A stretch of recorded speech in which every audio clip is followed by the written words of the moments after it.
Երբ հայկական ԱԱԾ-ի գաղտնի արխիվներում հայտնաբերեցին մի թղթապանակ, որը պետք է ոչնչացված լիներ դեռևս 1999 թվականին, ոչ ոք չէր կարող պատկերացնել, թե ինչ գաղտնիքներ է պահում այն։ Թղթապանակի կարմիր կնիքի վրա գրված էր. Մոսկվա-Երևան, գաղտնի հեռախոսազրույցներ 1988 թվական։ Բայց երբ փորձագետները բացեցին այն, պարզվեց, որ վերջին 3 էջերը պակասում են։ Ճիշտ այն էջերը, որոնք պարունակում էին Կարեն Դեմիրճյանի եւ Միխայիլ Գորբաչովի վերջին զրույցի ամբողջական տեքստը։ Ով էր հեռացրել այդ էջերը։ Ինչու էր այդքան վտանգավոր այն, ինչ ասվել էր այդ զրույցում։ Եվ ամենակարևորը,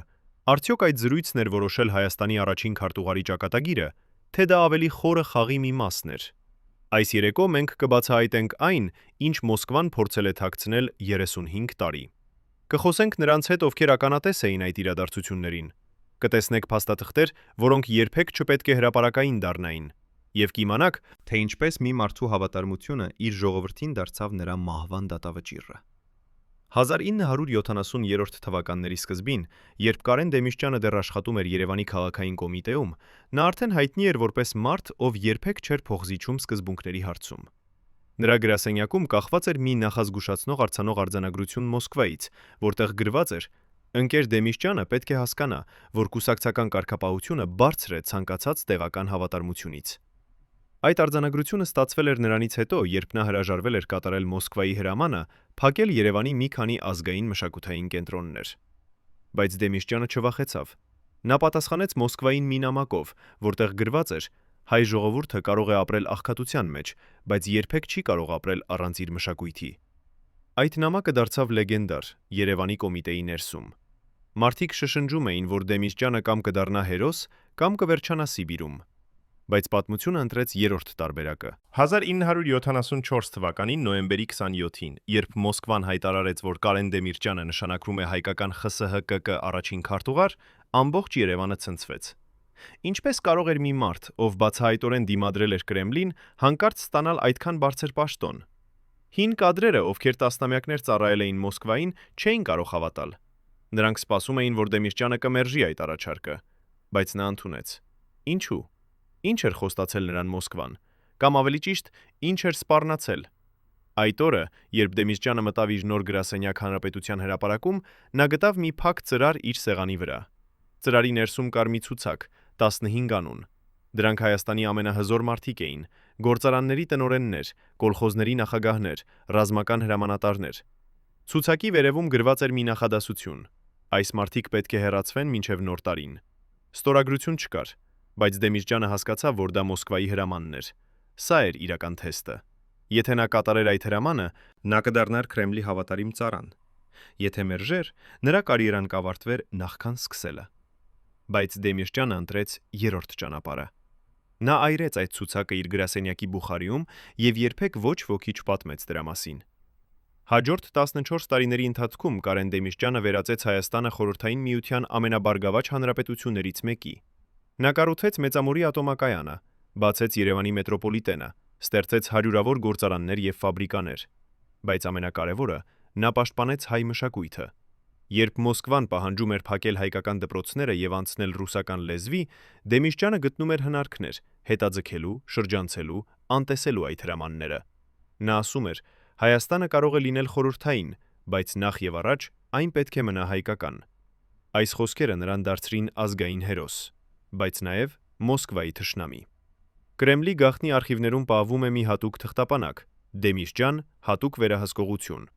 Այդ թղթապանակում կան հարյուրավոր զեկույցներ KGB-ի գործակալներից, ովքեր հետևում էին Դեմիրճյանի յուրաքանչյուր քայլին։ Զեկույցներում նկարագրվում են նրա հանդիպումները, զրույցները, նույնիսկ նրա ընտանեկան կյանքը։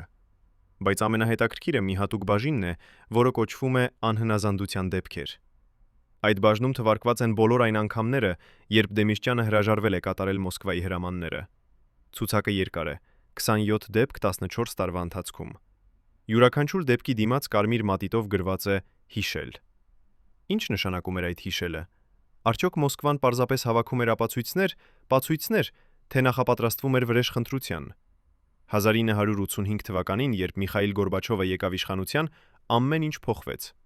Գորբաչովը խոստացավ պերեստրոյկա եւ գլասնոստ, բայց Դեմիրճյանի համար դա նշանակում էր նոր վտանգ։ որովհետև Գորբաչովը ուներ իր սեփական ծրագիրը Հայաստանի համար, եւ այդ ծրագրում Կարեն Դեմիրճյանի համար տեղ չկար։ Առաջին ազդանշանը եկավ 1986 թվականին, երբ Մոսկվան հանկարծ սկսեց քննադատել Հայաստանի տնտեսական քաղաքականությունը։ Զեկույցներում գրվում էր, որ Դեմիրճյանը չափազանց շատ ազատություն է տվել տեղական ղեկավարներին եւ թույլատրել է կենտրոնական վերահսկողությունը։ Դեմիրճյանը հասկացավ, որ սա սկիզբն է, բայց նա չէր կարող պատկերացնել, թե որքան արագ կգա վերջը։ 1987 թվականի փետրվարին Լեռնային Ղարաբաղում սկսվեցին ցույցերը։ Հայերը պահանջում էին միանալ Հայաստանին։ Դեմիրճյանը գիտեր, որ եթե նա աջակցի այդ պահանջներին, Մոսկվան անմիջապես կհեռացնի նրան, բայց եթե նա լռի, հայ ժողովուրդը կդարձվի նրա դեմ։ Նա ընտրեց երրորդ ճանապարհը, փորձեց գտնել համաձայնություն։ Նա թռավ Մոսկվա, հանդիպելու Գորբաչովի հետ։ Այդ հանդիպումը տևեց 3 ժամ։ Ականատեսները հիշում են, որ երբ Դեմիրճյանը դուրս եկավ Կրեմլից, նրա դեմքը սպիտակ էր, կարծես տեսել էր ուրվական։ Ինչ էր ասել նրան Գորբաչովը այդ 3 ժամվա ընթացքում։ Արդյոք նրան սպառնացել էին, թե պարզապես ասել ճշմարտությունը, որ նրա ժամանակն անցել է։ Երբ Դեմիրճյանը վերադարձավ Երևան, նա գիտեր, որ ամեն ինչ վերջացել է, բայց նա դեռ փորձեց պայքարել։ Նա հրավիրեց իր ամենամոտ խորհրդականներին եւ ասաց. «Մենք պետք է պատրաստ լինենք ամենավատին»։ Ինչ էր նա նկատի ունենում ամենավատի տակ։ Արդյոք նա գիտեր, որ Մոսկվան արդեն որոշել է նրա ճակատագիրը, թե նա պարզապես զգում էր, որ փոթորիկը մոտենում է։ Նրա անվտանգության պետը հետագայում պատմեց, որ այդ օրերին Դեմիրճյանը սկսել էր ստուգել իր գրասենյակի գաղտնի ելքերը։ Նա ամեն երեկո անձամբ զննում էր ստորգետնյա թունելները, որոնք կապում էին նրա գրասենյակը քաղաքի տարբեր մասերի հետ։ Ինչու՞։ Արդյոք նա վախենում էր ձերբակալությունից, թե ավելի վատ բանից։ 1988 թվականի մարտին Երևանում սկսվեցին զանգվածային ցույցեր։ 100 հազարավոր մարդիկ դուրս եկան փողոցներ, պահանջելով Ղարաբաղի միացում Հայաստանին։ Դեմիրճյանը հայտնվել էր անելանելի իրավիճակում։ Մի կողմից Մոսկվան պահանջում էր, որ նա ուժով ցրի ցույցերը։ Մյուս կողմից հայ ժողովուրդը սպասում էր, որ նա կանգնի նրանց կողքին։ Դեմիրճյանը հրաժարվեց օգտագործել ուժ։ Նա ասաց. «Ես երբեք չեմ հրամայի կրակել հայերի վրա»։ Այդ խոսքերը հասան Մոսկվա, եւ Մոսկվան կայացրեց վճիռը։ 1988 թվականի մայիսի 21-ին Դեմիրճյանին հրավիրեցին Մոսկվա, հրատապ խորհրդակցության։ Նա գիտեր, որ դա վերջն է։ Նրա ընտանիքի անդամները հիշում են, որ նախքան մեկնելը նա երկար նստեց իր գրասենյակում, նայելով Երևանի լուսավոր պատուհաններին։ Նա ասաց իր որդուն. «Եթե ինձ հետ ինչ-որ բան պատահի, դու պետք է շարունակես»։ Բայց ինչ պետք է շարունակեր որդին։ Հոր գործը, թե պայքարը Մոսկվայի դեմ։ Դեմիրճյանը երբեք չբացատրեց։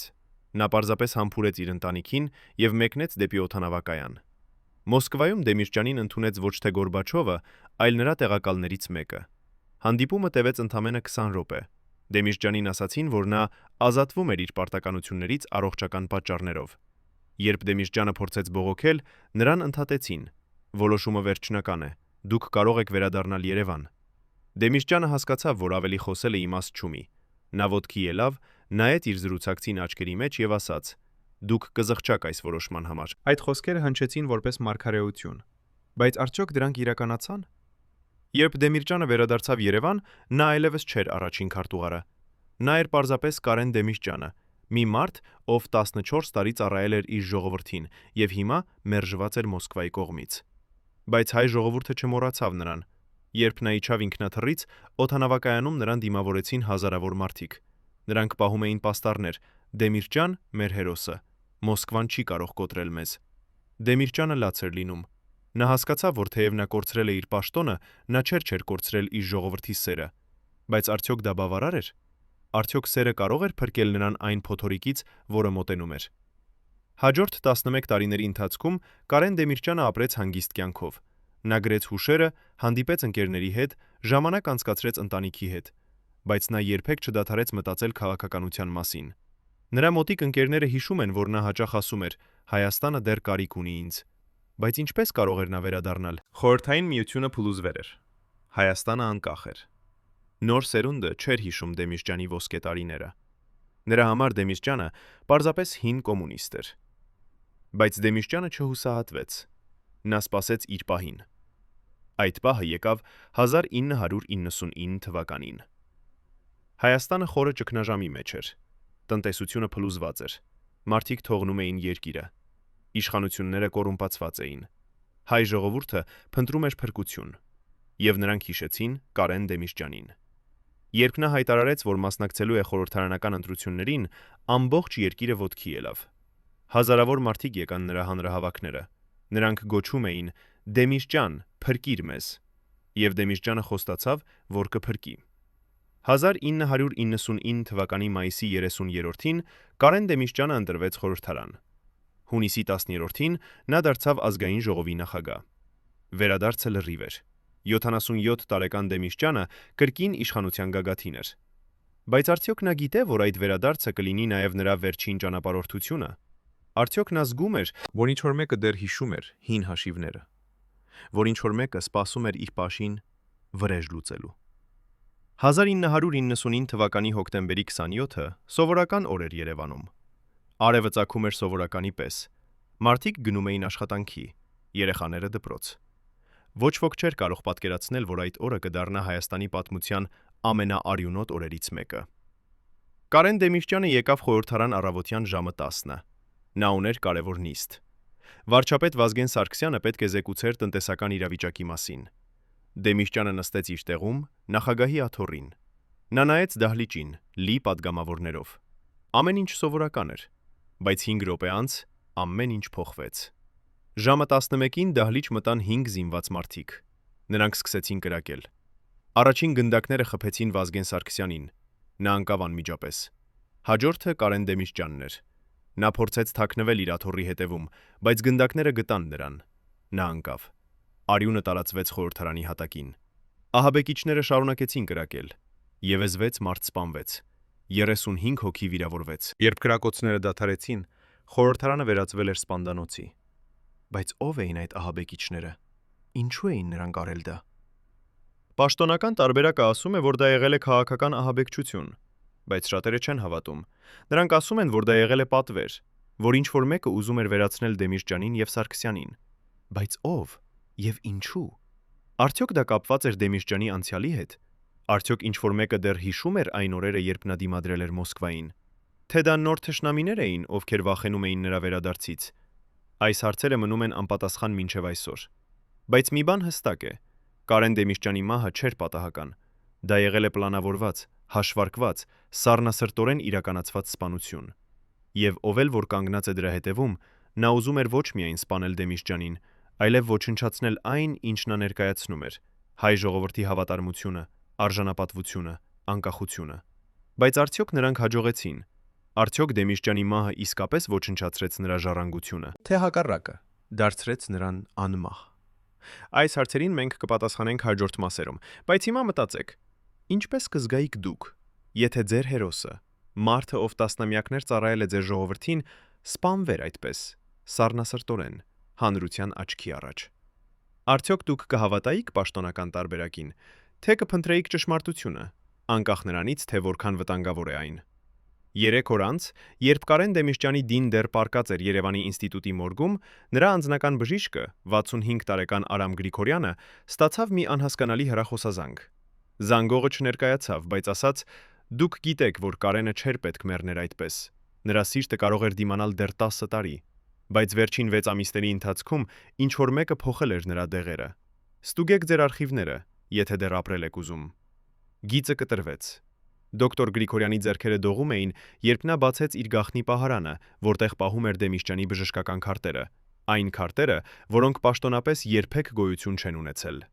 Նա գտավ մի թղթապանակ, կարմիր կնիքով, որի վրա գրված էր. Հատուկ դիտարկում 1999 թվական։ Երբ նա բացեց այն, նրա դեմքը սպիտակեց։ Վերջին 6 ամիսների ընթացքում Դեմիրճյանին նշանակված դեղերի ցուցակը փոխվել էր 3 անգամ,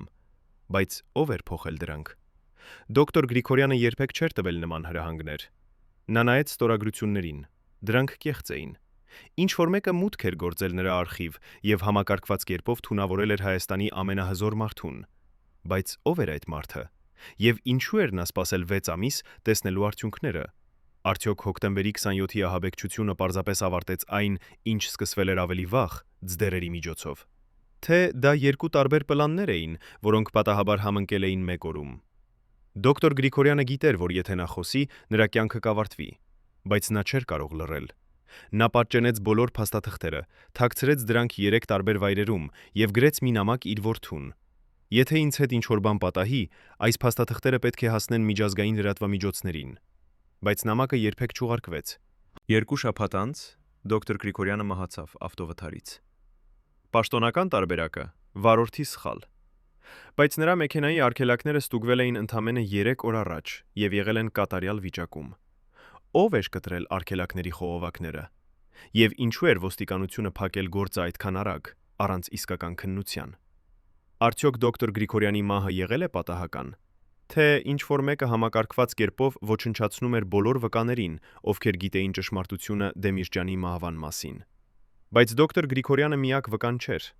Կարեն Դեմիրճյանի անձնական պահակներից մեկը, 45 տարեկան Արթուր Ավագյանը, 11 տարի ծառայել էր Դեմիրճյանին։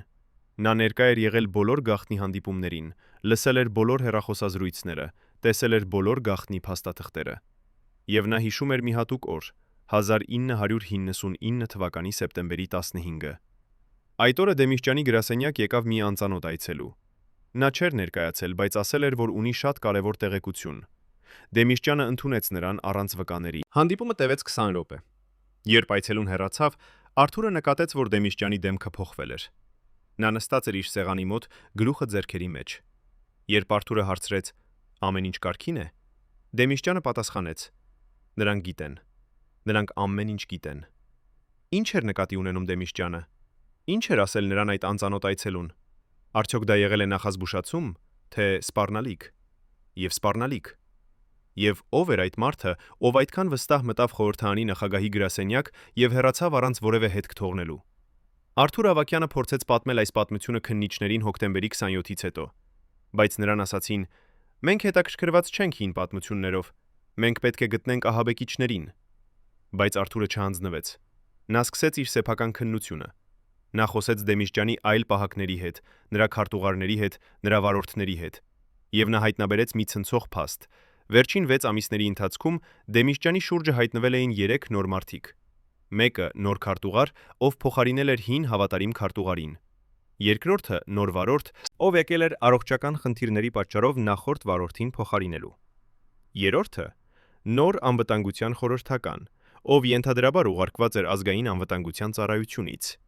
Բայց երբ Արթուրը ստուգեց այդ 3 մարդկանց ինքնությունները, նա հայտնաբերեց, որ նրանց անձնագրերը կեղծ էին։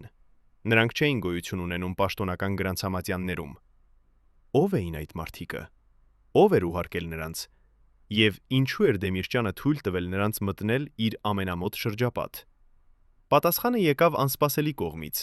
1999 թվականի դեկտեմբերին Արթուրը ստացավ մի անանուն նամակ։ Նամակի ներսում կար մի հին լուսանկար Դեմիրճյանի եւ Գորբաչովի հանդիպումից 1987 թվականին։ Բայց լուսանկարի հետևում գրված էր մի նախադասություն. Այս հանդիպումից հետո Մոսկվան որոշեց, որ Դեմիրճյանը պետք է վերացվի, բայց ոչ անմիջապես։ Նրանք սպասեցին 12 տարի գտնելու կատարյալ պահը։ Արդյոք դա ճշմարտություն էր։ Արդյոք Դեմիրճյանի մահը իսկապես պլանավորվել էր 12 տարի առաջ, թե դա պարզապես մի հերթական տեսություն էր, ստեղծված պարանոիկ միտքը։ Բայց Արթուրը չէր կարող անտեսել այդ նամակը։ Նա սկսեց ավելի խորը փորել, եւ այն, ինչ նա հայտնաբերեց, փոխեց ամեն ինչ։ Արթուրը գտավ մի հին KGB-ի գործակալ, ով ծառայել էր Երևանում 1980-ականներին։ Այդ մարդը հիմա 80-ամյա եւ ապրող փոքրիկ գյուղում համաձայնեց խոսել, պայմանով, որ նրա անունը երբեք չհրապարակվի։ Նա պատմեց մի պատմություն, որը հնչում էր անհավատալի, բայց միաժամանակ բացատրում էր ամեն ինչ։ Ըստ նրա, 1987 թվականին, երբ Դեմիրճյանը հրաժարվեց կրակել ցուցարարների վրա, Մոսկվան ստեղծեց մի գաղտնի խումբ, կոդային անունով Արարատ։ Այդ խմբի առաքելությունը պարզ էր՝ վերացնել Դեմիրճյանին։ Բայց ոչ անմիջապես։ Նրանք պետք է սպասեին, մինչև Դեմիրճյանը դառնար անվտանգ, մինչև նա կորցներ իր իշխանությունը, մինչև նա դառնար պարզապես մի հին մարդ, առանց պաշտպանության։ Եվ այդ պահը եկավ 1999 թվականին, երբ Դեմիրճյանը վերադարձավ քաղաքականություն։ Նա կրկին դարձավ վտանգավոր, եւ Արարատ ակտիվացավ։ Բայց ով էր Արարատի ղեկավարը։ Հին KGB-ի գործակալը հրաժարվեց ասել անունը։ Նա միայն ասաց. «Դա մի մարդ է, ով դեռ ապրում է, մի մարդ, ով շատ հզոր է, եւ մի մարդ, ով երբեք չի ներում»։ Արթուրը փորձեց իմանալ ավելին, բայց հին գործակալը փակվեց։ Նա միայն ավելացրեց. Եթե դուք շարունակեք փորել, դուք կգտնեք նույն ճակատագիրը, ինչ Դեմիշճյանը։ Կան գաղտնիքներ, որոնք ավելի լավ է թաքնված մնան։ Եվ նա փակեց դուռը Արթուրի դեմքին։ Արթուրը հեռացավ, ավելի շատ հարցերով, քան պատասխաններով, բայց նա գիտեր մի բան. Դեմիշճյանի մահը չէր պատահական։ Դա եղել էր մի երկար, համբերատար, սառնասրտորեն պլանավորված սպանություն։ Եվ ով էլ որ կանգնած էր դրա հետևում, նա դեռ ազատ էր։ Բայց ամենացնցող բացահայտումը դեռ առաջ էր։ 1200 թվականին, երբ Արթուրը գրեթե հուսահատվել էր, նա ստացավ մի հեռախոսազանգ մի անծանոթ կնոջից։ Կինը ասաց, որ նա եղել է Դեմիշճյանի գաղտնի քարտուղարներից մեկը 10-ամյակներ առաջ,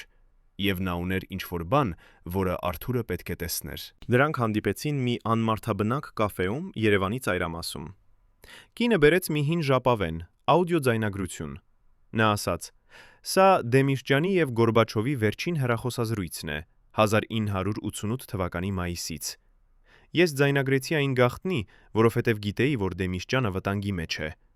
բայց ես երբեք չեմ լսել այն մինչեւ հիմա։ Ես վախենում էի»։ Արթուրը վերցրեց ժապավենը եւ լսեց այն իր մեքենայում։ Այն, ինչ նա լսեց, սառեցրեց նրա արյունը։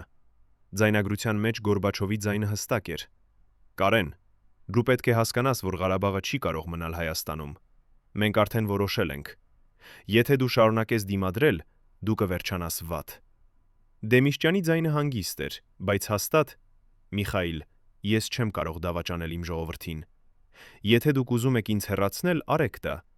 բայց ես երբեք չեմ ստորագրի Ղարաբաղի հանձնումը»։ Գորբաչովի ձայնը դարձավ սառը. «Ապա դու ինքդ ընտրել ես քո ճակատագիրը։ Հիշիր այս զրույցը, Կարեն։ Երբ ժամանակը գա, դու կհասկանաս, որ ես նախազգուշացրել էի քեզ»։ Եվ գիծը կտրվեց։ Արթուրը նստեց իր մեքենայում ցնցված։ Այսպիսով, դա ճշմարտությունն էր։ Դեմիշճյանը սպանվել էր, որովհետև նա հրաժարվել էր դավաճանել Ղարաբաղը։ Նա սպանվել էր, որովհետև նա ընտրել էր իր ժողովրդի պատիվը, իր կյանքից ավելի։ Բայց ով էր կատարել այդ սպանությունը։ Արդյոք դա Մոսկվան էր, թե ինչ-որ մեկը Հայաստանում, ով աշխատում էր Մոսկվայի համար։ Արթուրը որոշեց հրապարակել այդ ձայնագրությունը, բայց նախքան նա կարողանար դա անել, նա ստացավ մի վերջին նախազգուշացում։ Մի անծանոթ մարդ մոտեցավ նրան փողոցում եւ ասաց. «Եթե դու հրապարակես այդ ժապավենը, քո ընտանիքը կմեռնի, քո կինը, քո երեխաները, քո ծնողները, բոլորը, ընտրությունը քոնն է»։ Արթուրը նայեց այդ մարդու աչքերին եւ տեսավ, որ նա լուրջ է։ Նա վերադարձավ տուն եւ այրեց ժապավենը։ Նա երբեք չխոսեց դրա մասին։ Նա ապրեց իր կյանքը իմանալով ճշմարտությունը, բայց երբեք չկարողանալով ասել այն։ Եվ երբ նա մահացավ 1212 թվականին սրտի կաթվածից, նրա գաղտնիքը մեռավ նրա հետ։ Բայց արդյոք դա իսկապես սրտի կաթված էր, թե ինչ-որ մեկը համոզվեց, որ Արթուրը երբեք չի խոսի։ Այսօր, 25 տարի անց Դեմիշճյանի մահից, մենք դեռ չգիտենք ամբողջ ճշմարտությունը։ Մենք գիտենք, որ նա սպանվեց։ Մենք գիտենք, որ դա պլանավորված էր։ Մենք գիտենք, որ դա կապված էր Ղարաբաղի հետ։ Բայց մենք չգիտենք, ով էր իրական պատվիրատուն։ Ով էր այն մարդը, ով ասաց. «Դեմիշճյանը պետք է մեռնի»։ Արդյոք դա Մոսկվան էր, թե ինչ-որ մեկը ավելի մոտ, ինչ-որ մեկը Երևանում, ով վախենում էր, որ Դեմիշճյանը կբացահայտի նրա գաղտնիքները։ Թե դա մի ամբողջ ցանց էր, մարդիկ Մոսկվայից, Երևանից, Բաքվից, ովքեր բոլորը ուներին իրենց պատճառները ուզելու Դեմիշճյանի մահը։ Եվ ահա հիմա հարցը ձեզ. եթե դուք իմանայիք ճշմարտությունը, բայց խոսելը նշանակեր ձեր ընտանիքի մահը, դուք կխոսեիք։ Արդյոք արդարությունը արժե ամեն ինչը։ Թե կան գաղտնիքներ, որոնք ավելի լավ է թաքնված մնան։ Կարեն Դեմիշճյանը ընտրեց խոսել, նույնիսկ երբ դա նշանակում էր նրա մահը։ Նա ընտրեց կանգնել իր ժողովրդի կողքին, նույնիսկ երբ ամբողջ աշխարհը դեմ էր նրան, եւ դրա համար նա վճարեց վերջնական գինը։ Բայց արդյոք նրա զոհողությունը իզուր էր, թե նա թողեց մի ժառանգություն, որը դեռ ապրում է այսօր հայ ժողովրդի սրտերում։ Պատկերացրեք, որ դուք եք այն 12 մարդկանցից մեկը, ովքեր գիտեին ամեն ինչ Դեմիշճյանի մասին, յուրաքանչյուր բժշկական գաղտնիք, յուրաքանչյուր փախուստի պլան, յուրաքանչյուր թաքնված թունել Երևանի տակ։ Հիմա պատկերացրեք, որ պետք է ընտրեք՝ պահպանել ձեր հավատարմությունը, թե փրկել ձեր կյանքը։ 1999 թվականի հոկտեմբերի 20-ին այդ մարդիկ կատարեցին ընտրություն, որը փոխեց Հայաստանի պատմությունը։ Ինչն ստիպեց նրանց դավաճանել իրենց գերագույն ղեկավարին։ Արդյոք դա վախ էր, թե ավելի խորը խաղի մաս, որը սկսվել էր տասնամյակներ առաջ։ Դեմիրճյանի ներքին շրջապատը կազմված էր 12 մարդուց, նրանք կոչվում էին անձնական խորհուրդ։ Այդ խորհրդի անդամները ընտրվել էին անձամբ Դեմիրճյանի կողմից դեռևս 1974 թվականին, երբ նա դարձավ առաջին քարտուղար։ Նրանք բոլորը ստորագրել էին գաղտնի երթում, մինչև մահ հավատարիմ մնալ Կարեն Սերոբի Դեմիրճյանին եւ Հաղովրդին։ Այդ երթումը պահվում էր հատուկ պահարանում, Հանրապետության հրապարակի ստորգետնյա բունկերում։ Բայց 1999 թվականի ամռանը ինչ-որ բան փոխվեց։ Խորհրդի անդամներից 3-ը սկսեցին տարօրինակ վարվել։ Նրանք հանդիպում էին գաղտնի, առանց Դեմիրճյանի իմանալու։ Նրանք խոսում էին ծածկագրերով հեռախոսով։ Նրանք ստանում էին փաթեթներ անծանոթ մարդկանցից։ Դեմիրճյանի անվտանգության ծառայությունը նկատեց այդ տարօրինակ վարքագիծը եւ զեկուցեց նրան։ Բայց Դեմիրճյանը հրաժարվեց հավատալ, որ նրա ամենամոտ մարդիկը կարող են նրան դավաճանել։ Նա ասաց. «Նրանք ինձ հետ են եղել 25 տարի, նրանք երբեք չեն դավաճանի»։ Բայց նա սխալվեց։ Այդ 3 մարդկանցից մեկը, Վահագն Խաչատրյանը, եղել է Դեմիրճյանի անձնական խորհրդականը տնտեսական հարցերում։ Նա գիտեր ամեն ինչ Հայաստանի ֆինանսական համակարգի մասին, յուրաքանչյուր գաղտնի հաշիվ, յուրաքանչյուր թաքնված ակտիվ, յուրաքանչյուր օֆշորային ընկերություն։ Բայց ավելի կարևորը, նա գիտեր, թե որտեղ է Դեմիրճյանը պահում իր ամենագաղտնի փաստաթղթերը։ Այդ փաստաթղթերը պարունակում էին ապացույցներ այն մասին, թե ինչպես էին Մոսկվայի որոշ բարձրաստիճան պաշտոնյաներ կողոպտել Հայաստանը 1980-ականներին։ Անուններ, ամսաթվեր, գումարներ, բանկային հաշիվներ, ամեն ինչ փաստաթղթավորված եւ պատրաստ հրապարակման։ Դեմիրճյանը պահում էր այդ փաստաթղթերը որպես ապահովագրություն, եթե Մոսկվան փորձեր նրան վնասել, նա կհրապարակեր դրանք եւ կքանդեր ամբողջ համակարգը։ Բայց Վահագնը գիտեր, որ այդ փաստաթղթերը նաեւ նրա մահվան դատավճիռն էին, որովհետեւ եթե Մոսկվան իմանար, որ Դեմիրճյանը ունի այդ ապացույցները, նրանք անմիջապես կվերացնեին նրան։ 1999 թվականի օգոստոսին Վահագնը ստացավ մի հեռախոսազանգ։ Զանգովը խոսեց ռուսերեն, հստակ, սառը հրամայական ձայնով։ «Մենք գիտենք, որ Դեմիրճյանը ունի փաստաթղթեր մեր մասին։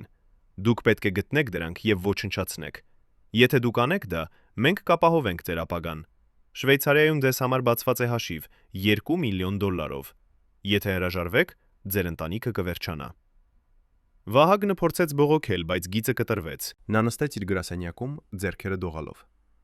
Նա գիտեր, որ եթե հրաժարվի, նրա կինը եւ 2 երեխաները կմեռնեն։ Բայց եթե համաձայնվի, նա կդառնա դավաճան, մարդը, ով դավաճանեց իր ամենամոտ ընկերոջը։ Նա ընտրեց երկրորդը։ Նա ընտրեց ապրել։ Հաջորդ 2 ամիսների ընթացքում Վահագնը համակարգված կերպով փնտրեց այդ փաստաթղթերը։ Նա ստուգեց Դեմիրճյանի գրասենյակի բոլոր պահարանները, բոլոր գաղտնի վայրերը, բոլոր հնարավոր թաքստոցները,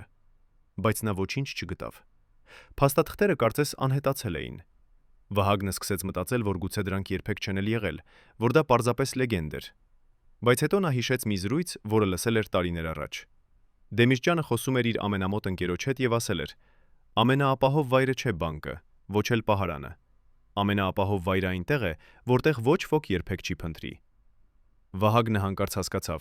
փաստաթղթերը պահվում էին Դեմիրճյանի տանը։ Բայց ո՞ր սենյակում։ Տունը ուներ 25 սենյակ, հարյուրավոր հնարավոր թաքստոցներ։ Ինչպես կարող էր նա գտնել դրանք առանց Դեմիրճյանի կասկածելու։ Պատասխանը եկավ անսպասելի կողմից։ Դեմիրճյանի կինը Ռիտա Դեմիրճյանը հիվանդացավ սեպտեմբերին։ Նրան տարան հիվանդանոց 2 շաբաթով։ Դեմիրճյանը ամեն օր այցելում էր նրան, անցկացնում մի քանի ժամ հիվանդանոցում։ Վահագնը օգտագործեց այդ հնարավորությունը։ Նա մտավ Դեմիրճյանի տուն, ասելով, որ պետք է վերցնի մի կարևոր փաստաթուղթ։ Պահակները, ովքեր ճանաչում էին նրան 20 տարի, թույլ տվեցին նրան մտնել։ Վահագնը սկսեց փնտրել։ Նա ստուգեց գրադարանը, ննջասենյակը, աշխատասենյակը։ Ոչինչ։ Բայց հետո նա մտավ մի փոքրիկ սենյակ, որը Դեմիրճյանը օգտագործում էր որպես անձնական արխիվ։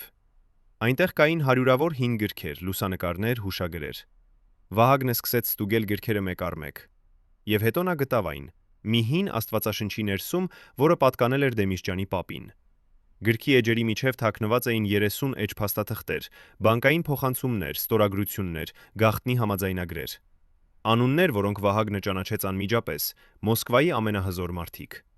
Նա հասկացավ, որ այդ փաստաթղթերը կարող էին քանդել ամբողջ Կրեմլը։ Վահագնը վերցրեց փաստաթղթերը եւ դուրս եկավ տնից։ Նա գիտեր, որ նա հենց նոր դավաճանեց իր ամենամոտ ընկերոջը։ Բայց նա նաև գիտեր, որ նա փրկեց իր ընտանիքը։ Նա հեռախոսեց այն անծանոթ համարին եւ ասաց. «Ես ունեմ փաստաթղթերը»։ Ձայնը պատասխանեց. «Լավ, այրեք դրանք եւ սպասեք հետագա հրահանգներին»։ Վահագնը այրեց փաստաթղթերը իր գրասենյակի բուխարիում։ Նա նայեց, թե ինչպես են բոցերը լափում այն ապացույցները, որոնք կարող էին փրկել Դեմիրճյանին։ Եվ նա լաց եղավ։ Բայց արդեն ուշ էր։ Նա արել էր իր ընտրությունը, եւ այդ ընտրությունը կորոշեր ոչ միայն նրա ճակատագիրը, այլև Հայաստանի ճակատագիրը։ Բայց Վահագնը միակ դավաճանը չէր։ Խորհրդի երկրորդ անդամը Արման Մկրտչյանը եղել է Դեմիրճյանի անվտանգության պետը։ Նա գիտեր ամեն ինչ Դեմիրճյանի պաշտպանության համակարգի մասին՝ յուրաքանչյուր պահակ, յուրաքանչյուր թունել, յուրաքանչյուր փախուստի ճանապարհ։ Եվ նա գիտեր, թե ինչպես անջատել այդ համակարգը։ 1999 թվականի սեպտեմբերին Արմանը նույնպես ստացավ հեռախոսազանգ, բայց նրան առաջարկեցին ոչ թե փող, այլ ինչ-որ բան ավելի արժեքավոր՝ իշխանություն։ Զանգողը ասաց. «Դեմիրճյանից հետո Հայաստանին կարիք կլինի նոր ղեկավարի։ Դուք կարող եք լինել այդ մարդը, բայց նախ դուք պետք է ապացուցեք ձեր հավատարմությունը մեզ»։ Արմանը հարցրեց. «Ինչպես»։ Պատասխանը սառեցրեց նրա արյունը։ Հոկտեմբերի 27-ին, երբ Դեմիրճյանը կլինի խորհրդարանում, դուք պետք է համոզվեք, որ անվտանգության համակարգը չի աշխատում։ Ոչ մի պահակ, ոչ մի մետաղազնիչ, ոչ մի ազդանշան։ Ամեն ինչ պետք է անջատված լինի։ Արմանը փորձեց հրաժարվել։ Նա ասաց. «Ես չեմ կարող դա անել, Դեմիրճյանը ինձ վստահում է»։ Բայց ձայնը ծիծաղեց. «Վստահությունը թույլություն է հզորների համար։ Դուք ուժեղ չեք, դուք պարզապես գործիք եք, եւ գործիքները չունեն ընտրություն»։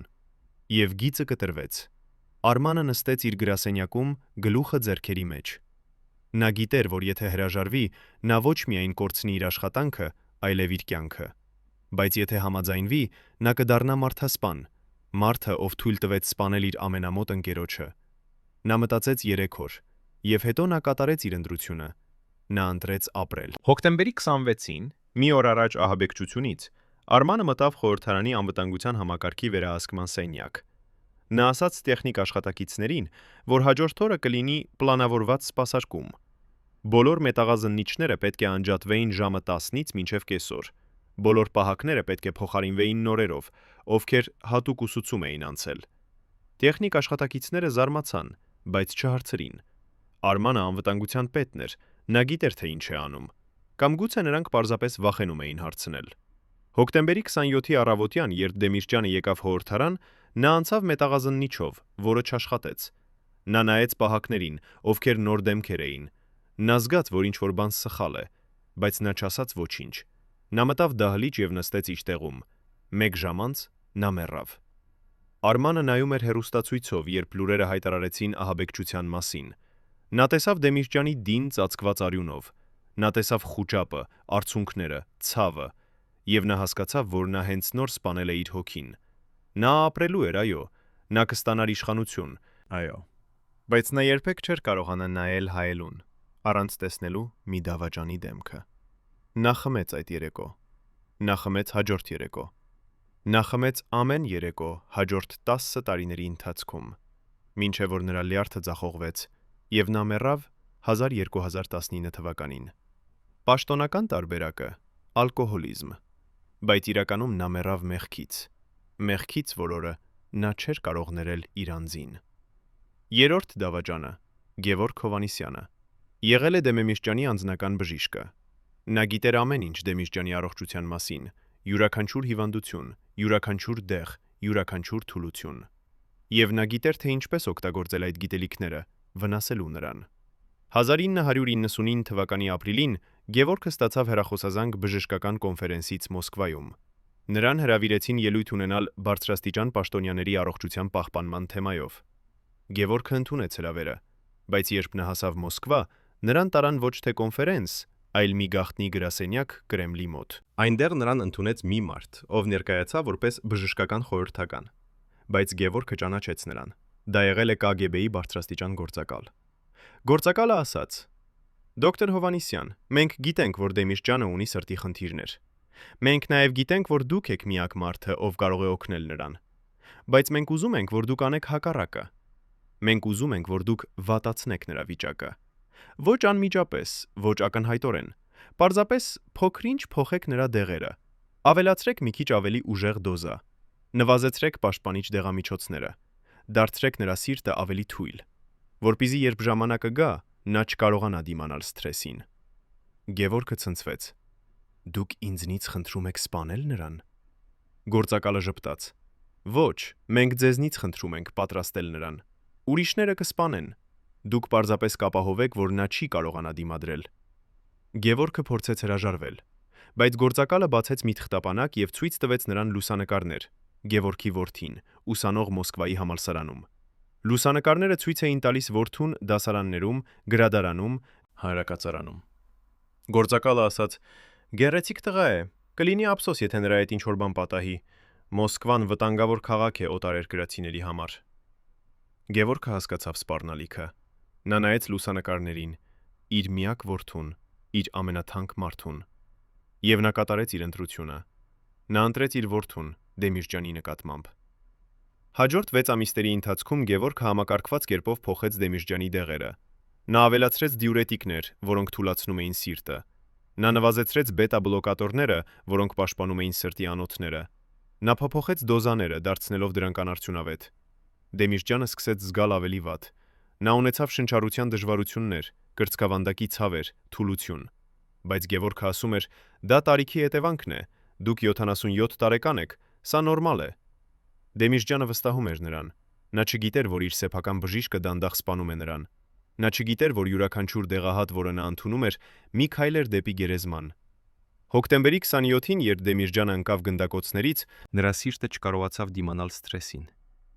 Նա մեռավ ոչ միայն գնդակներից, այլև սրտի կաթվածից։ Սրտի կաթվածից, որը պատրաստվել էր 6 ամիս։ Գևորգը լսեց լուրերը եւ հասկացավ, որ նրա պլանը աշխատել է։ Նա փրկել էր իր որդուն, բայց նա կորցրել էր իր հոգին։ Նա շարունակեց աշխատել որպես բժիշկ դեռ 10 տարի, բայց նա երբեք չէր կարողացել բուժել ոչ մի հիվանդ առանց հիշելու Դեմիրճյանի դեմքը։ Նա մեռավ 1219 թվականին, նույն տարին, երբ մեռավ Արմանը։ Պաշտոնական տարբերակը՝ քաղցկեղ։ Բայց իրականում նա մեռավ մեղքից, որը ուտում էր նրան ներսից։ Այսպիսով, 3 մարդիկ՝ Վահագնը, Արմանը եւ Գևորգը, դավաճանեցին Կարեն Դեմիրճյանին։ Նրանք բոլորը ունեին իրենց պատճառները՝ փող, իշխանություն, ընտանիքի պաշտպանություն։ Բայց արդյունքը նույնն էր։ Նրանք բոլորը դարձան մարդասպաններ։ Եվ նրանք բոլորը վճարեցին գինը, ոչ թե իրավական դատարանում, այլ իրենց սեփական խղճի դատարանում։ Նրանք ապրեցին 10 տարի, իմանալով, թե ինչ են արել։ Եվ երբ նրանք մեռան, նրանք տարան իրենց հետ գաղտնիքներ, որոնք կարող էին փոխել Հայաստանի պատմությունը։ Բայց արդյոք այդ գաղտնիքները իսկապես մեռան նրանց հետ։ Թե դեռ կան մարդիկ, ովքեր գիտեն ճշմարտությունը եւ սպասում են իրենց պահին խոսելու։ Երբ հայկական ԱԱԾ-ի հատուկ արխիվում հայտնաբերեցին մի գաղտնի թղթապանակ կոդային անունով օպերացիա Արարատ, ոչ ոք չէր կարող պատկերացնել, թե ինչ գաղտնիքներ է պահում այն։ Թղթապանակը պարունակում էր 300 էջ փաստաթղթեր, զեկույցներ, լուսանկարներ, ձայնագրություններ, բանկային փոխանցումներ։ Բոլորը կապված Կարեն Դեմիրճյանի մահվան հետ։ Բայց ամենացնցող մասը մի հատուկ բաժինն էր, կոչված ստորգետնյա ցանց։ Այդ բաժնում նկարագրվում էր մի գաղտնի համակարգ թունելների եւ բունկերների, որոնք կառուցվել էին Երևանի տակ դեռևս խորհրդային ժամանակներում։ Այդ թունելները կապում էին կառավարական շենքերը, ռազմական բազաները, հատուկ պահեստները, եւ ամենակարևորը, դրանք ունեին գաղտնի ելքեր դեպի քաղաքից դուրս, օդանավակայան, լեռներ, սահմանային անցակետեր։ Այդ թունելները նախատեսված էին արտակարգ իրավիճակների համար, երբ բարձրաստիճան պաշտոնյաները պետք է փախչեին վտանգից։ Բայց փաստաթղթերը բացահայտում էին ավելին։ 1999 թվականի հոկտեմբերին, ճիշտ մի շաբաթ առաջ ահաբեկչությունից, ինչ-որ մեկը մտել էր այդ թունելներ եւ փոխել էր անվտանգության համակարգը։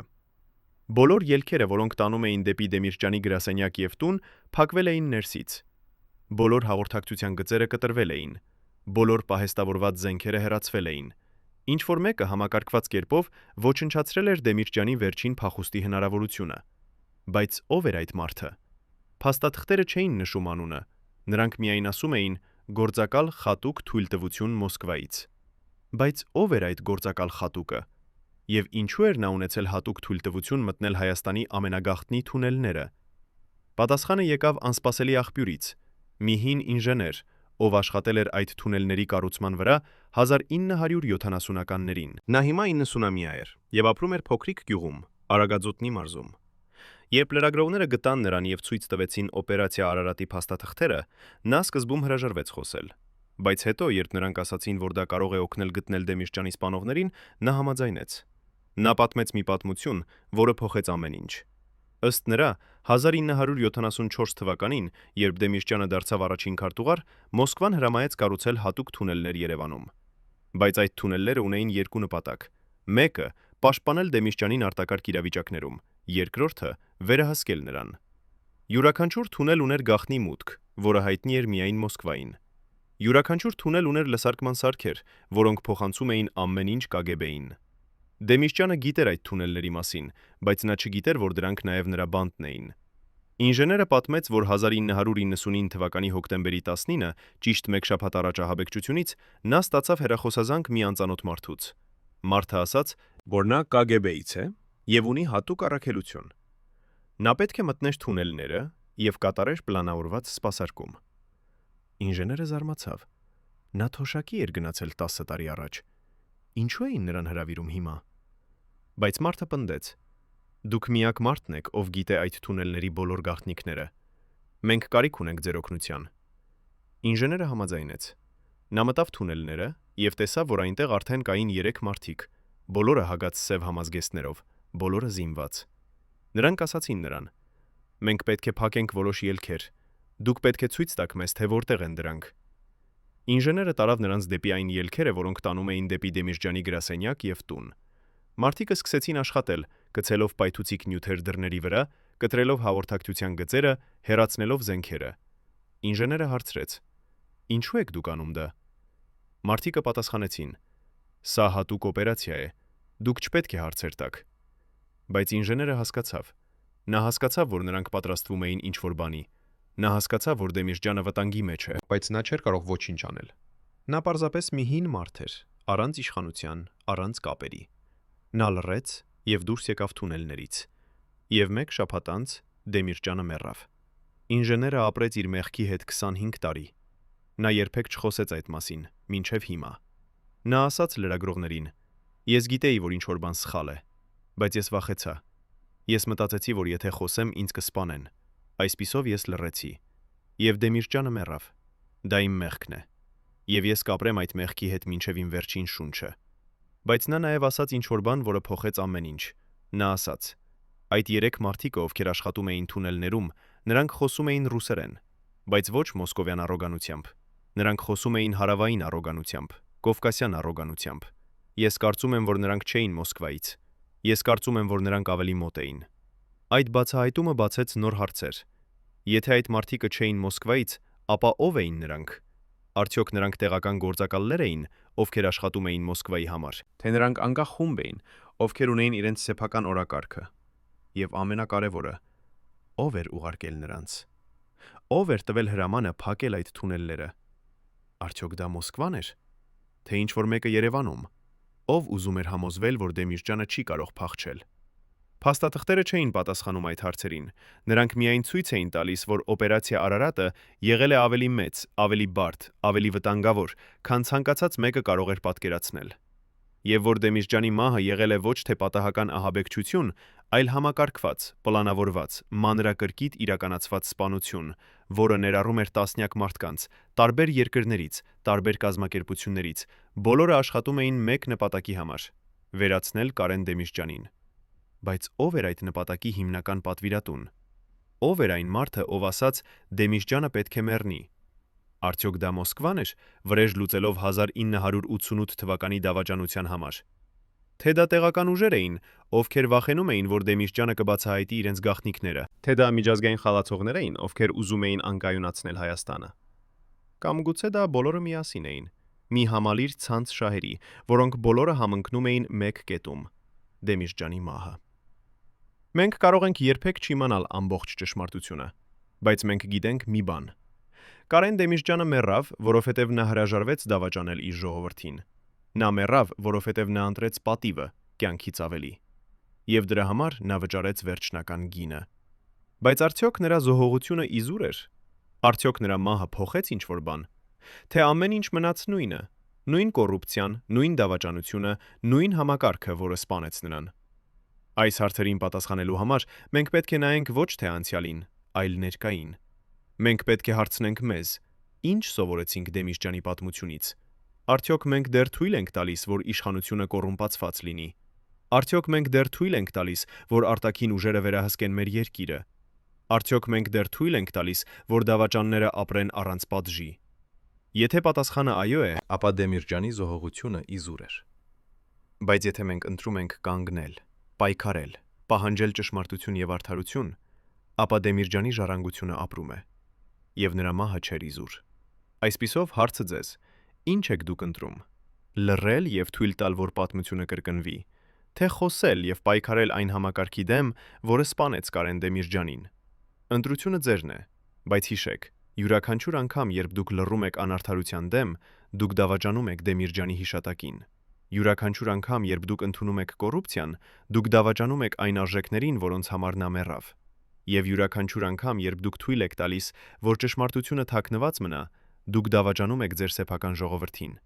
Մի լինեք դավաճան, լինեք հերոս, լինեք Կարեն Դեմիրճյանի արժանի։ 35 տարի անց Կարեն Դեմիրճյանի մահից նրա անձնական քարտուղարուհին, հիմա 80-ամյա Արմինե Սարգսյանը, համաձայնեց խոսել առաջին անգամ տեսախցիկի առջև։ Նրա ձեռքերը դողում էին, երբ նա բացեց մի հին տուփ, լի դեղին թղթերով, Մարմարված լուսանկարներով, հին ժապավենով։ Նա ասաց. «Ես պահել եմ այս գաղտնիքը 35 տարի, որովհետև վախենում էի, բայց հիմա ես ծեր եմ, մահը մոտ է, եւ ես չեմ կարող տանել այս բեռը գերեզման։ Հայ ժողովուրդը պետք է իմանա ճշմարտությունը»։ Նա հանեց տուփից մի փոքրիկ նոթատետր, սև կաշվե կազմով, որի վրա ոսկե տառերով գրված էր. Անձնական օրագիր 1999։ Արմինեն բացեց այն եւ սկսեց կարդալ։ Ձայնը դողում էր, բայց խոսքերը հստակ էին։ Սեպտեմբերի 15, 1999։ Այսօր Կարեն Սերոբին ընդունեց մի անծանոթ այցելու։ Մարդը չներկայացավ, բայց ես լսեցի նրան զրույցը դռան հետևից։ Այցելուն ասաց. «Ձեզ մնացել է 42 օր։ Օգտագործեք դրանք իմաստուն։ Գրեք ձեր կտակը, պատրաստեք ձեր ընտանիքը, ասեք հրաժեշտ ձեր ժողովրդին, որովհետև հոկտեմբերի 27-ին ձեր պատմությունը կավարտվի»։ Արմինեն դադարեց կարդալ եւ նայեց տեսախցիկին։ Դեմիրճյանը գիտեր, նա գիտեր, որ նրան սպանելու են, բայց նա չփախավ, նա մնաց։ Ինչու՞։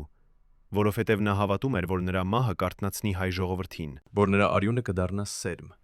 ազատության համար։ Բայց Արմինեն չէր միակ վկան, ով պահել էր այդ գաղտնիքը։ Դեմիրճյանի անձնական վարորդը 69 տարեկան Գագիկ Ավետիսյանը նույնպես համաձայնեց խոսել։ Նա պատմեց, որ հոկտեմբերի 26-ին, մի օր առաջ ահաբեկչությունից, Դեմիրճյանը հրամայեց նրան տանել իր դեպի Կոմիտասի Պանթեոն։ Այնտեղ նրանք կանգ առան Ավետիք Իսահակյանի գերեզմանի մոտ։ Դեմիրճյանը կանգնեց լուռ 5 րոպե, հետո ասաց. «Գագիկ, եթե վաղը ինձ հետ ինչ-որ բան պատահի, ես ուզում եմ, որ դու իմանաս,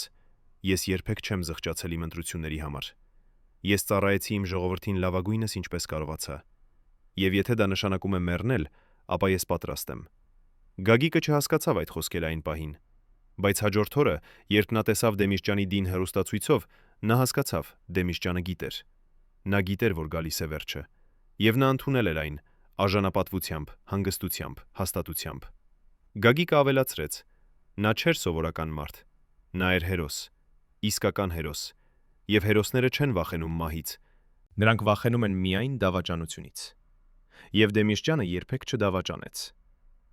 Բայց ամենացնցող վկայությունը եկավ Դեմիրճյանի որդուց, Ստեփան Դեմիրճյանից։ Նա պատմեց, որ հոկտեմբերի 26-ի երեկոյան, վերջին երեկոն նախքան ահաբեկչությունը, նրա հայրը հրավիրեց նրան իր աշխատասենյակ։ Նրանք նստեցին միասին, խմեցին կոնյակ, խոսեցին կյանքի, ընտանիքի, երազանքների մասին։ Հետո Դեմիրճյանը հանեց իր սեղանի դարակից մի փակ ծրար եւ տվեց որդուն։ Ստեփան, այս ծրարը բացիր միայն այն դեպքում, եթե ինձ հետ ինչ-որ բան պատահի։ Ներսում կգտնես ամեն ինչ, ինչ պետք է իմանաս, ով սպանեց ինձ եւ ինչու։ Նչու, բայց զգույշ եղիր։ Այդ գիտելիքը վտանգավոր է։ Այն կարող է քեզ սպանել։ Այսպիսով, ընտրիր իմաստուն, վրեժ թե կյանք։ Ստեփանը վերցրեց ծրարը, բայց չհասկացավ հոր խոսքերը։ Նա մտածեց, որ հայրը պարզապես հոգնած է, պարանոիկ է դարձել։ Բայց հաջորդ օրը, երբ նրա հայրը մեռավ, Ստեփանը բացեց ծրարը։ Ներսում կային 30 էջ փաստաթղթեր, անուններ, ամսաթվեր, բանկային հաշիվներ, լուսանկարներ, ձայնագրություններ։ Ամեն ինչ, ինչ պետք էր ապացուցելու, թե ով կազմակերպել էր նրա հոր սպանությունը։ Ստեփանը կարդաց այդ փաստաթղթերը, եւ նրա արյունը սառեց, որովհետեւ անունները, որոնք նա տեսավ, չէին պարզապես անծանոթներ։ Դրանք էին մարդիկ, ում նա ճանաչում էր, մարդիկ, ում նա վստահում էր, մարդիկ, ովքեր դեռ ապրում էին եւ զբաղեցնում էին բարձր պաշտոններ Հայաստանում։ Ստեփանը կանգ առավ ընտրության առջև, հրապարակել այդ փաստաթղթերը եւ ռիսկել իր կյանքը, թե թաքցնել դրանք եւ ապրել անվտանգ։ Նա ընտրեց երրորդ ճանապարհը։ Նա պահեց փաստաթղթերը, բայց սկսեց գաղտնի քննություն։ Նա հանդիպեց հին KGB-ի գործակալների հետ, նախկին անվտանգության պաշտոնյաների հետ, թոշակառու քննիչների հետ։ Նա հավաքեց ավելի շատ ապացույցներ, ավելի շատ վկայություններ, ավելի շատ փաստեր։ Եվ հետո, երբ նա համոզվեց, որ ունի բավարար ապացույցներ, նա գնաց դեպի միջազգային դատարան։ Բայց նախքան նա կարողանար ներկայացնել իր գործը, նա ստացավ մի հեռախոսազանգ։ Ձայնը սառ էր, հստակ, սպառնալից։ Ստեփան Կարենի, մենք գիտենք, թե ինչ եք դուք անում։ Մենք գիտենք, թե ինչ փաստաթղթեր ունեք։ Եթե դուք շարունակեք, Ձեր երեխաները կմեռնեն։ Ձեր կինը կմեռնի։ Դուք կմեռնեք։ Ընտրությունը ձերն է։ Արդարություն, թե ընտանիք։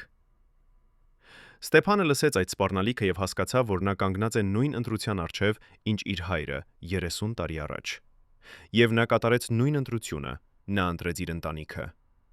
Նա դադարեցրեց քննությունը, թաքցրեց փաստաթղթերը եւ լռեց։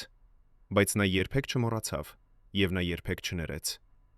Այսօր 25 տարի անց Ստեփան Դեմիրճյանը դեռ պահում է այդ փաստաթղթերը։ Նա ասում է. «Մի օր, երբ Հայաստանը պատրաստ կլինի, երբ համակարգը կփոխվի, երբ արդարությունը կվերադառնա, ես կհրապարակեմ այդ փաստաթղթերը եւ աշխարհը կիմանա ճշմարտությունը, թե ով սպանեց Կարեն Դեմիրճյանին եւ ինչու։ Բայց մինչեւ այդ օրը ես պետք է սպասեմ։ Ես պետք է պաշտպանեմ իմ ընտանիքը։ Ես պետք է պաշտպանեմ իմ հոր ժառանգությունը»։ Բայց արդյոք այդ օրը երբևէ կգա։ Արդյոք Հայաստանը երբևէ կլինի պատրաստ ճշմարտության համար, թե այդ փաստաթղթերը կմնան թաքնված, հավերժ, մինչև որ դրանք կորչեն պատմության մեջ։ Սա հարց է, որին միայն ժամանակը կարող է պատասխանել։ Բայց մի բան հստակ է։ Կարեն Դեմիրճյանի պատմությունը դեռ չի ավարտվել։ Նրա ճշմարտությունը դեռ սպասում է բացահայտման, եւ նրա արդարությունը դեռ սպասում է իրականացման։ Երբ պատմաբանները վերլուծեցին օպերացիա Արարատի փաստաթղթերը, նրանք հայտնաբերեցին մի ցնցող նմանություն։ Դեմիրճյանի սպանությունը չէր առաջին անգամը, երբ Մոսկվան օգտագործել էր այդ մեթոդը։ Նույն սցենարը կիրառվել էր Չեխոսլովակիայում 1968 թվականին, Հունգարիայում 1956 թվականին, Աֆղանստանում 1979 թվականին։ Ամեն անգամ նույն ձևաչափը՝ գաղտնի պատրաստություն, ներքին դավաճաններ, արագ կատարում, պաշտոնական ծածկոց։ Եվ ամեն անգամ նույն արդյունքը՝ ազգային առաջնորդի վերացում, ժողովրդի ցնցում, համակարգի ամրապնդում։ Բայց Հայաստանի դեպքում կար մի տարբերություն։ Դեմիրճյանը չէր պարզապես քաղաքական մրցակից, նա էր խորհրդանիշ, հայ ժողովրդի հպարտության, դիմադրության, անկախության խորհրդանիշ։ Եվ նրա սպանությունը չէր պարզապես քաղաքական ակտ, այն էր հոգեբանական հարված։ Նպատակ ունենալով կոտրել հայ ժողովրդի հոգին, ոչնչացնել նրանց հույսը, ստիպել նրանց ընդունել, որ դիմադրությունը անօգուտ է։ Բայց Մոսկվան սխալվեց։ Դեմիրճյանի մահը չկոտրեց հայ ժողովրդին, հակառակը, այն արթնացրեց նրանց։ Հազարավոր մարդիկ դուրս եկան փողոցներ, պահանջելով ճշմարտություն, արդարություն, պատասխանատվություն։ Նրանք չհավատացին պաշտոնական տարբերակին, որ դա եղել է պարզապես մենակ ահաբեկիչների գործողություն։ Նրանք պահանջեցին իսկական քննություն, իսկական ապացույցներ, իսկական պատիժ։ Բայց իշխանությունները հրաժարվեցին։ Նրանք ասացին. «Գործը փակված է, ահաբեկիչները ձերբակալված են, արդարությունը կատարված է»։ Բայց ոչ ոք չհավատաց, որովհետև բոլորը գիտեին, իսկական սպանողները դեռ ազատ են, իսկական պատվիրատուները դեռ իշխանության մեջ են, եւ իսկական ճշմարտությունը դեռ թաքնված է։ Այսօր 25 տարի անց Հայաստանը դեռ ապրում է Դեմիրճյանի ստվերում։ Նրա անունը դեռ հիշվում է հարգանքով, սիրով, ցավով։ Նրա դիմանկարը դեռ կախված է հազարավոր տների պատերին։ Նրա խոսքերը դեռ մեջբերվում են քաղաքական ելույթներում։ Բայց արդյոք մենք իսկապես հիշում ենք նրան։ Արդյոք մենք իսկապես պատվում ենք նրա ժառանգությունը։ Թե մենք պարզապես օգտագործում ենք նրա անունը քաղաքական միավորներ վաստակելու համար։ Դեմիսճյանը կյանքի ընթացքում պայքարեց կոռուպցիայի դեմ, բայց այսօր Հայաստանը դեռ տառապում է կոռուպցիայից։ Դեմիսճյանը պայքարեց արտաքին միջամտության դեմ, բայց այսօր Հայաստանը դեռ կախված է արտաքին ուժերից։ Դեմիսճյանը պայքարեց ազգային արժանապատվության համար, բայց այսօր շատերը դեռ պատրաստ են վաճառել այդ արժանապատվությունը փողի, իշխանության, անվտանգության համար։ Այսպիսով հարցը մնում է. ինչ սովորեցինք մենք Դեմիսճյանի պատմությունից։ Արդյոք մենք սովորեցինք, որ դիմադրությունը կարևոր է, նույնիսկ երբ այն արժե կյանքը։ Արդյոք մենք սովորեցինք, որ ճշմարտությունը կարևոր է, նույնիսկ երբ այն վտանգավոր է։ Արդյոք մենք սովորեցինք, որ արժանապատվությունը կարևոր է, նույնիսկ երբ այն անհարմար է։ Եթե մենք սովորեցինք այդ դասերը, ապա Դեմիսճյանի զոհողությունը չէր իզուր։ Բայց եթե մենք չսովորեցինք, եթե մենք շարունակում ենք կրկնել նույն սխալները, ընդունել նույն կոռուպցիան, թույլ տալ նույն դավաճանությունը, ապա Դեմիսճյանը մեռավ իզուր։ Եվ նրա արյունը կլինի մեր ձեռքերին։ Կարեն Դեմիսճյանի պատմությունը ավարտվեց 1999 թվականի հոկտեմբերի 27-ին, բայց նրա ժառանգությունը շարունակվում է մինչև այսօր։ Նրա դին հանգչում է Կոմիտասի Պանթեոնում, Երևանի սրտում, Հայաստանի մեծագույն գրողների, բանաստեղծների, երաժիշտների կողքին։ Ամեն տարի հազարավոր մարդիկ այցելում են նրա գերեզմանը, ծաղիկներ դնելով, աղոթքներ ասելով, հիշելով այն մարդուն, ով տվեց իր կյանքը իր ժողովրդի համար։ Բայց Դեմիսճյանի իսկական հուշարձանը ոչ թե քարից է, այն սրտերում է։ Այն մարդկանց սրտերում, ովքեր դեռ հավատում են արդարությանը, ովքեր դեռ պայքարում են ազատության համար, ովքեր դեռ հրաժարվում են դավաճանել իրենց սկզբունքները անկախ գնից։ Նրա որդին Ստեփան Դեմիսճյանը շարունակեց քաղաքական կարիերան, դառնալով խորհրդարանի падգամավոր, կուսակցության առաջնորդ, ազգային ձայն։ Նա երբեք չմոռացավ իր հոր դասերը. հավատարմություն ժողովրդին, դիմադրություն անարդարությանը, պայքար ճշմարտության համար։ Բայց նա նաև երբեք չմոռացավ այն սպառնալիքները, որոնք ստացավ, այն վտանգները, որոնք դեռ գոյություն ունեն, այն ուժերը, որոնք դեռ ուզում են լռեցնել ճշմարտությունը։ Նրա կինը Ռուզաննա Դեմիսճյանը դարձավ հասարակական գործիչ, պայքարելով կանանց իրավունքների, երեխաների պաշտպանության, սոցիալական արդարության համար։ Նրա երեխաները մեծացան լսելով պապի պատմությունները, սովորելով նրա արժեքները, կրելով նրա անունը, հպարտությամբ եւ պատասխանատվությամբ։ Բայց ամենակարևորը, հայ ժողովուրդը չմոռացավ։ Նրանք չմոռացան Դեմիսճյանի ծառայությունը, 14 տարի որպես առաջին քարտուղար, երբ Հայաստանը դարձավ Խորհրդային Միության ամենաբարգավաճ հանրապետություններից մեկը։ Նրանք չմոռացան նրա դիմադրությունը, երբ նա հրաժարվեց կրակել ցուցարարների վրա, երբ նա հրաժարվեց դավաճանել Ղարաբաղը, երբ նա ընտրեց իր ժողովրդի պատիվը Մոսկվայի հաստատությունից ավելի։ Նրանք չմոռացան նրա վերադարձը, երբ 77 տարեկան Դեմիսճյանը կրկին կանգնեց իր ժողովրդի առջև, խոստանալով փրկել նրանց ճգնաժամից, վերականգնել նրանց հույսը, վերադարձնել նրանց արժանապատվությունը։ Եվ նրանք չմոռացան նրա զոհողությունը, երբ նա գիտեր, որ մահը գալիս է, բայց չփախավ, չթաքնվեց, չդավաճանեց, այլ մնաց հավատարիմ մինչև վերջ։ Բայց մի հարց մնում է անպատասխան. արդյոք Դեմիսճյանի սպանողները երբևէ կպատժվեն։ Արդյոք այն մարդիկը, ովքեր պատվիրեցին նրա մահը, ովքեր պլանավորեցին այն, ովքեր իրականացրեցին այն, ովքեր ծածկեցին այն, երբևէ կկանգնեն արդարության առջև։ Պաշտոնական տարբերակը ասում է. այո, ահաբեկիչները դատապարտվեցին, արդարությունը կատարվեց։ Բայց բոլորը գիտեն, որ դա սուտ է։ Իսկական սպանողները երբեք չդատապարտվեցին, որովհետև իսկական սպանողները չէին այն 5 մարդիկը, ովքեր մտան խորհրդարան եւ կրակեցին։ Իսկական սպանողներ էին այն մարդիկը, ովքեր ուղարկեցին նրանց, ովքեր ֆինանսավորեցին նրանց, ովքեր պաշտպանեցին նրանց։ Եվ այդ մարդիկը դեռ ազատ են։ Ոմանք դեռ իշխանության մեջ են Հայաստանում։ Ոմանք ապրում են հարուստ կյանքով արտերկրում։ Ոմանք մեռել են առանց երբևէ պատասխանատվության ենթարկվելու։ Արդյոք սա արդարություն է։ Արդյոք սա այն աշխարհն է, որի համար Դեմիսճյանը մեռավ։ Թե մենք դավաճանել ենք դրա հիշատակին, թույլ տալով, որ նրա սպանողները ապրեն առանց պատժի։ Սա հարց է, որին յուրաքանչյուր հայ պետք է պատասխանի իր սեփական խղճին։ Բայց մի բան հստակ է.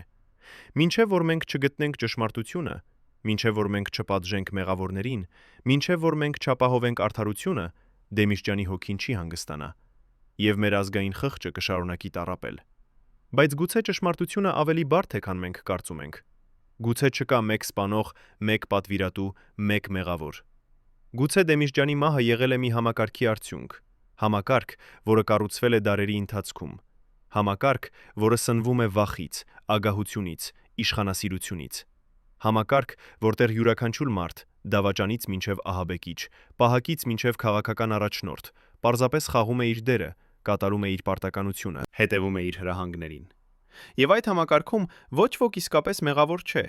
որովհետև բոլորը պարզապես անում են այն, ինչ համակարգը պահանջում է։ Բայց եթե դա ճշմարտությունն է, ապա ինչպես մենք կարող ենք փոխել այն։ Ինչպես մենք կարող ենք կոտրել այդ համակարգը։ Ինչպես մենք կարող ենք ստեղծել նոր աշխարհ, որտեղ Դեմիրճյանի նման մարդիկը չեն սպանվում, որտեղ ճշմարտությունը չի թաքնվում, որտեղ արդարությունը չի ուշանում։ Սա հարց է, որին ոչ մի պատմաբան, ոչ մի քաղաքագետ, ոչ մի փիլիսոփա կարող է պատասխանել։ Սա հարց է, որին միայն դուք կարող եք պատասխանել։ Յուրաքանչյուր ոք անհատապես, յուրաքանչյուր օր, յուրաքանչյուր ընտրությամբ։ Երբ դուք տեսնում եք անարդարություն եւ ընտրում եք լռել, դուք ամրապնդում եք այդ համակարգը։ Երբ դուք տեսնում եք կոռուպցիա եւ ընտրում եք մասնակցել, դուք սնում եք այդ համակարգը։ Երբ դուք տեսնում եք դավաճանություն եւ ընտրում եք անտեսել, դուք պաշտպանում եք այդ համակարգը։